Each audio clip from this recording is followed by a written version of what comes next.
Hello good morning guys. आज हम मखान बनावले আছে बिरयानी নিমতে পিয়াজ কাটি আছে। এতে মই মটন ভাল পৰা ধুলাই দি আছে।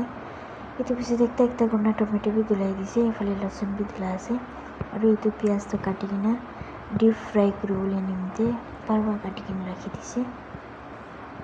এতে মই গৰম মছলা হান ধনিয়া হান মিক্স কৰি কিনা ৰাখি দিব। এতে পিয়াজ ডিপ ফ্ৰাই কৰি দি আছে। এতিয়া মই গৰম মছলা খান পিছি দিব। পিয়াজ भी ডিপ ফ্ৰাই হৈ গৈছে, মছলা খান भी ৰেডি হৈ গৈছে বিৰিয়ানীলা। এতিয়া পিছতে ভাল পৰা তেল খান ঢালি কিনা মছলা খান ভাল পৰা ফ্ৰাই কৰিব।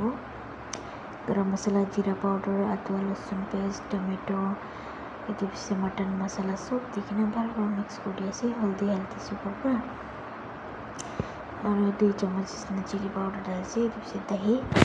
दही डालिছে বলে বেশি ভালো হয় দিয়ে বিরিয়ানি খাওয়ালে।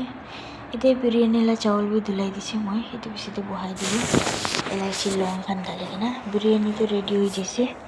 মই ফটফট ফুলটো দেখা নাই এতে পুরা বিরিয়ানি হওয়ার পিছতে উপরতে মই এতে ঢালি দিছে ঘি আর পুদিনা আর ধনিয়া উপর পৰা। এতে পিছে হয়ে যাইছে রেডি মহলা বিরিয়ানি।